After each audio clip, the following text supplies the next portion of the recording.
আসসালামু আলাইকুম। আপনারা গত রাতে নিশ্চয়ই শুনেছেন যে সারা দেশে টোকাই লীগ আপনার ডাকাতি করতে এসেছিল। তো বিষয়টা আমি যতটুকু জানলাম আসলে কোথাও ডাকাতি না। এখানে যেটা করা হয়েছে প্রায় 50 জন, 60 জন, 100 জন মানুষ নাকি একসাথে একটা একটা বাড়িতে যাচ্ছে, সেখানে দরজা জানলা টানলা সব ভাঙচুর করছে। মানে বুঝাইতে যাচ্ছে, একটা আতঙ্ক তৈরি করতে যাচ্ছে। এখন আপনাদেরকে একটা জিনিস বুঝতে হবে যে বাংলাদেশ ব্যাংকের এখন রিজার্ভ যত, শেখ হাসিনার পরিবারের প্রতিটা মানুষের ইন্ডিভিজুয়াল ব্যাংকের অ্যাকাউন্টে টাকা তত আছে, তার চাইতে বেশি। কারো কারো তার চাইতে, রিজার্ভের চাইতে অনেক বেশি টাকা আছে কারো কারো। অতএব তাদের এই যে টাকা, এই টাকা পয়সা তো তারা কাজে লাগাবে। তাদের এখন কাজ হচ্ছে প্রতিদিন, এই যে আজকে দেখেন না মাতাল জয় আপনার সারা রাত মদ টদ খায়, তারপরে সকালবেলা একদম উদ্ভাস্তের মতো এসে তারপরে বলছে, ভাষণ দিচ্ছে যে তারা পালায়নি। ও তো মদ খাইছে সারা রাত, তোর তো কিছু মনে নাই যে ওর মাঝে পলায় চলে আসছে আন্ডা বাচ্চা সব নিয়ে, সেটা তোর মনে নাই। ও বলছে যে আমরা পালাইনি, আমরা আছি। সে নাকি আছে। তুই কোথায় আছিস বাবা বল, বঙ্গবন্ধু ওই স্যাটেলাইটের উপরে না কোথায়, বল কোথায় আছিস। সে নাকি আছে। ভারতীয় গণমাধ্যম দেখেন, নিউজ সারাক্ষণ তাদের বাংলাদেশ নিয়ে নিউজ। এদের মনে হচ্ছে বাংলাদেশ আমরাই তাদের কাছে ইজারা দিয়েছি বাংলাদেশের খোঁজখবর রাখার জন্য। তোরা বাপ, তোদের তোদের এখানে মানুষের এখনো পায়খানা টায়খানা নাই, এগুলি নাই, এগুলি ঠিক কর আগে। বাংলাদেশের খবর নিতে আসিস কিসের জন্য? বাংলাদেশের খবর নেওয়ার মতো এই তোর আছে নাকি? হ্যাঁ, বাংলাদেশের মানুষ যেটুকু হাগে তো তো একটু খাইতেও পাইস না, তো বাংলাদেশ নিয়ে তো তোদের চিন্তা কেন? তো তারা ওইখানে বসে আমাদের নিয়ে কথাবার্তা বলছে যে আমাদের দেশের অবস্থা নাকি খুব খারাপ, আমাদের দেশে চুরি হচ্ছে, ডাকাতি হচ্ছে, শেখ হাসিনার ব্লাউজ ট্লাউজ খুলে তারপরে পোলাপান দুষ্টুমি করছে, এই নানান কথাবার্তা। তো তোমাদের সমস্যা কি? আমার দেশে কি হচ্ছে না হচ্ছে সেটা তোমার জানার দরকার নাই তো। মন্দিরে টন্দিরে এসব ভুয়া ছবি টবি দিয়ে তারপর বলছে যে তারা এখানে মুসলমানরা, জঙ্গিরা, জামাত ইসলাম শিবির, এরা নাকি মন্দির টন্দিরে এগুলোতে নাকি আপনার করছে। অথচ জামাত শিবির মাদ্রাসার ছাত্ররা তারা গিয়ে তাদের এই যে যেই আপনার মন্দির টন্দির এগুলো পাহারা দিচ্ছে। তো আমাদের এখানে যে বিশৃঙ্খলা, এটা তৈরি করার জন্যই মূলত তারা এটা করছে। ডক্টর মোহাম্মদ ইউনূস আমি মনে করি এই মুহূর্তে বাংলাদেশের জন্য একটা আশীর্বাদ। অনেকের কাছে মনে হয় যে হচ্ছে এই কিছু কিছু মানুষ শুনছে যে ডক্টর মোহাম্মদ ইউনূস নাকি আপনার সুদ খায়, আর বাংলাদেশের সব হচ্ছে সাহাবিরা। এই সাহাবিরা কেউ সুদমুদ কিছু খায় না, ঘুষমুষ কিছু খায় না, ব্যাংকে টাকা রাখেও না, ব্যাংকের মানে এই হলো সুদখোর বিশাল আকারে। ডক্টর মোহাম্মদ ইউনূস কি করে কি না করে আমার জানার দরকার। ডক্টর ইউনূসকে দিয়ে এখন বাংলাদেশের যে পরিস্থিতি, এটাকে সামলানোর জন্য এর চাইতে পারফেক্ট আর কেউ নাই। সেনাবাহিনী একদম আমাদের যে স্বপ্নের সেনাবাহিনী, ঠিক সেই আচরণই করছে সেনাবাহিনীর। এখন দেখেন অফিসারদের যেই আপনারা দেখেছেন যে সেই দিন থেকেই তারা ছাত্রদের সাথে কিভাবে মিলেমিশে তারপরে কাজ করেছে। দেশটা স্বাধীনতার এই এই এই জায়গাটার ভিতরে সেনাবাহিনীরও একটা যথেষ্ট অবদান আছে। অর্থাৎ তারা সুন্দর একটা মানে ডিসিপ্লিন আনার চেষ্টা করছে। আমাদের পুলিশ বাহিনী, আপনাদের কাছে অনুরোধ যে পুলিশের যারা আছে, এখন যারা পুলিশে আছে, আপনাকে বুঝতে হবে তারা কিন্তু আপনাদের সাথের মানুষ। যারা এই হাসিনার আন্ডা বাচ্চা যেগুলো, সেগুলো কিন্তু পালিয়ে গিয়েছে। শুধু আছে এই যে হাবিব, তারপরে আরেকটা আছে ওই যে র্যাবের ডিজি, এই টাইপের কয়েকটা আছে। এগুলোকে আপনার হেডকোয়ার্টারে নিয়ে এসছে, কিন্তু আমি মনে করি তাদের পাবলিকের হাতে ছেড়ে দেওয়া উচিত। হাবিব কিভাবে এখনো দেশে করে, আইজিপি ওইদিকে গুহার মধ্যে ঢুকে তারপরে গোপন তার বার্তা দিচ্ছে। এদিকে পুলিশের আপনার এসপিদের একটা চ্যাট গ্রুপ আছে, সেখানে কিছু এসপি বসে তারপরে অন্য এই যে এসপিদের ইয়েদেরকে, কনস্টেবল তারপরে সাব ইন্সপেক্টর, এদেরকে বলছে তোমরা এই শোনা, তোমরা কর্মবিরতি পালন করো, হ্যাঁ আসার দরকার নাই। তারা এগুলি করছে। অতএব আমি পুলিশ ভাইদের বলবো, পুলিশ ভাই আপনারা আমাদের ভাই, আপনারা ছাড়া এই দেশের আইন শৃঙ্খলা রক্ষা করা সম্ভব না, যেটা এই গত কয়েকদিন ধরে ঘটছে।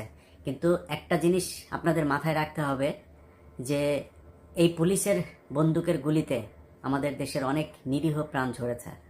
এই পুলিশ গত এই 15 বছরে অনেক নির্যাতন করেছে মানুষের উপরে। সো মানুষের সেই ক্ষোভটা আছে, আপনাদের এইটুক অ্যাকসেপ্ট করতে হবে, কিছু করার নাই। এটা মেনে নিয়ে আপনাদেরকে কাজ করতে হবে। কিছুটা ঝুঁকি থাকবে।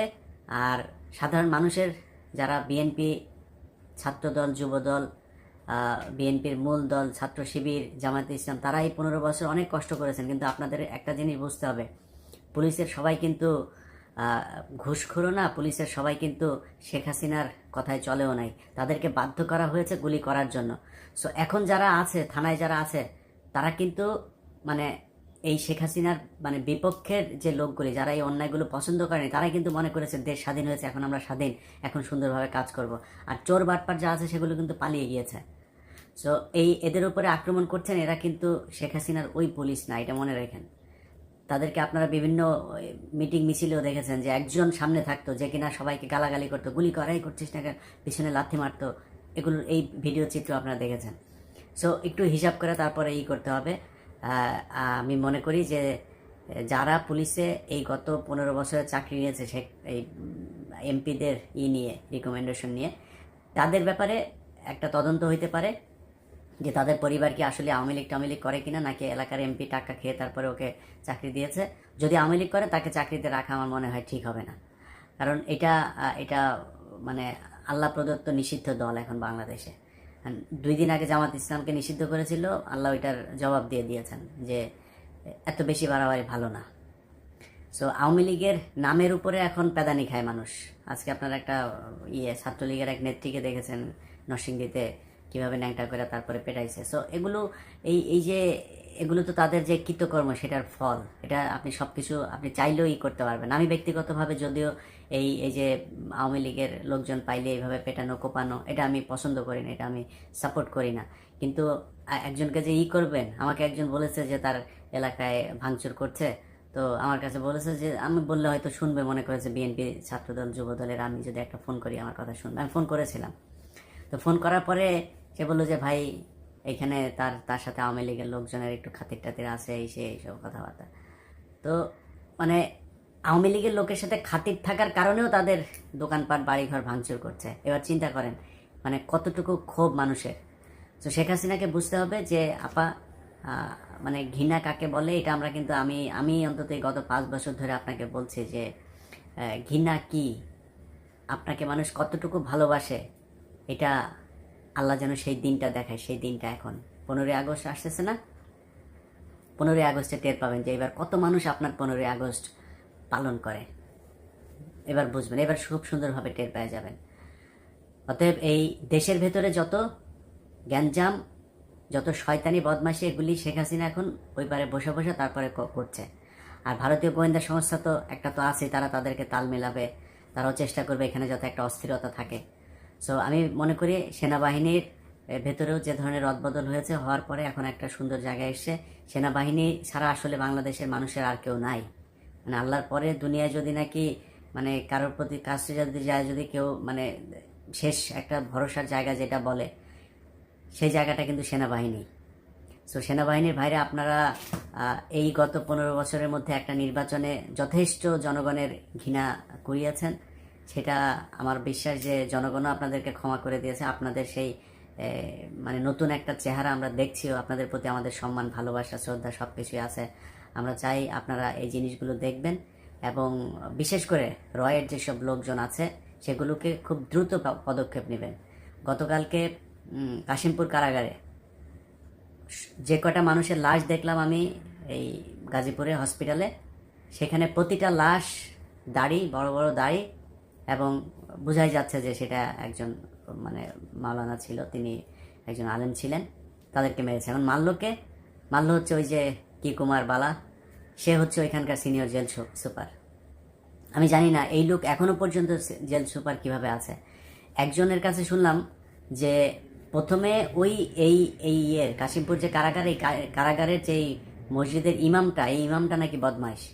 এই বদমাইশকে দিয়ে তারপরে প্রথমে এই বালা তাদেরকে উস্কানি দিয়েছে, বলেছে শেখ হাসিনা চলে গিয়েছে, এবার তোমরা সবাই করো, আন্দোলন করো, সবাই মিলে বিক্ষোভ করো, বিক্ষোভ করে তারপরে বের হয়ে যেতে পারবা। তো জেলখানার ভেতরে কিছু মানুষ উত্তেজিত হয়েছে, কিছু মানুষ বিক্ষোভ করেছে, মিছিল টিছিল শুরু করেছে।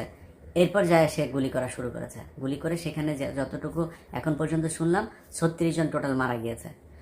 অতএব এই কুমার টুমার এগুলোরে মানে শাস্তি দিতে হবে। এগুলোরে এরা মানে বিশেষ জায়গায় যারা আছে, আমি আবারও বলছি হিন্দুদের প্রতি আমাদের কোনো ক্ষোভ নাই। আমি এই নির্বাচনের পরে যতগুলো ভিডিওতে কথা বলেছি, কোনো না কোনো একটা জায়গায় এই কথাটা বলেছি যে হিন্দুদের প্রতি আমাদের কোনো ক্ষোভ নাই, বিশেষ করে হিন্দুদের কোনো ধর্মীয় উপাসনালয় এগুলো সর্বোচ্চ পাহারা দেওয়ার ব্যবস্থা মুসলমানদেরকেই করতে হবে। কারণ শেখ হাসিনা ওইখানে বসে বসে এই শয়তানিগুলো সে এখন করবে, ডাকাত বানাবে, তারপরে এইভাবে এই যে এখানে হামলা করবে, বিভিন্ন জায়গায় হিন্দুদের বাড়িঘর, পূজা মণ্ডপ এগুলোতে হামলা করবে।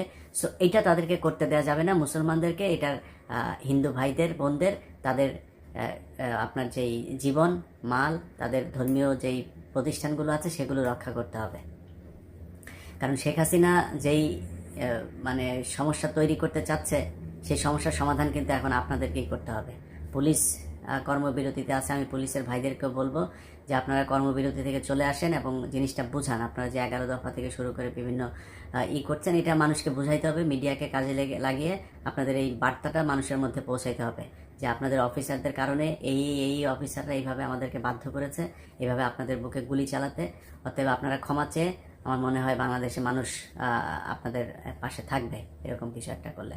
শেখ হাসিনা আপা সবশেষে বলে দেই, ওই যে ফারজানা রূপা আছে, ফারজানা রূপার মাথায় বিলি কেটে উকুন টুকুন আনেন।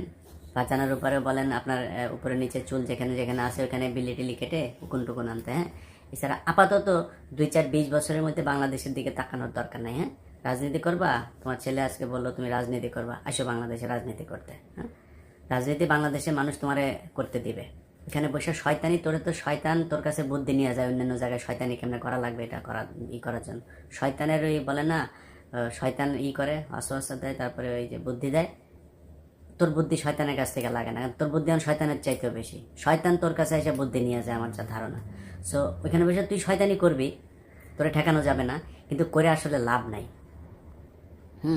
এতদিন ধরে যে পশ্চিমাদেরকে বুঝাইছিস যে আলেমদেরকে করার জন্য, আলেমদের বিরুদ্ধে করছিস, আল্লাহর বিরুদ্ধে যুদ্ধ ঘোষণা করছিস না, এখন দেখ তোরে কেউ জায়গা দেয় না, সবাই লাথি মারে। ভারত থেকে লাথি মারে যুক্তরাষ্ট্র থেকে যুক্তরাজ্য, এখন তোর যায় সেই মুসলমান দেশে যা চাইতে হয়, আরব আমিরাত, সৌদি আরবে তুই এখন চাচ্ছিস তোর জায়গা দেওয়ার জন্য। সেখানে আমার বিশ্বাস জায়গা হবে না।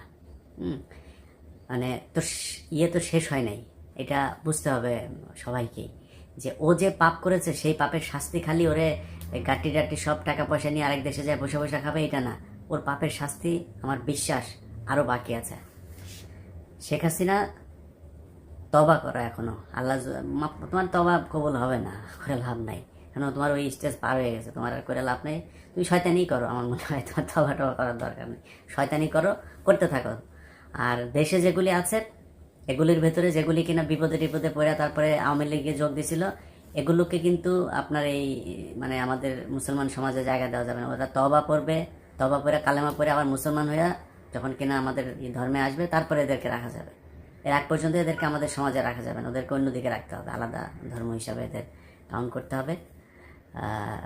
সো অনেক কথা বললাম, আরও অনেক কথা বলতে হবে আসলে এখন যে সময়টা। তো সেনাবাহিনী, পুলিশ যারা নতুন আসবেন, সবাইকে বলবো যে দেশটা আসলে একটু সুন্দর করে গড়ে তোলেন। ছাত্রদল, যুবদল ভাই, আপনাদের কাছে অনুরোধ, সামনে তারেক রহমান প্রধানমন্ত্রী হবে। সো আপনারা, এটা আপনাদের দেশ, আপনাদেরকে চালাইতে হবে, আপনাদেরও অনেক দায়িত্বশীল আচরণ করা দরকার। দেশটা যেন আবারও সেই শেখ মুজিবের এই বিজম্মাদের মতো আবার মানে চাঁদাবাজি, লুটতরাজ এরকম জায়গায় যেন দুর্নীতি লুটপাটে যেন না যায়। সবাই ভালো থাকবেন, আল্লাহ হাফেজ।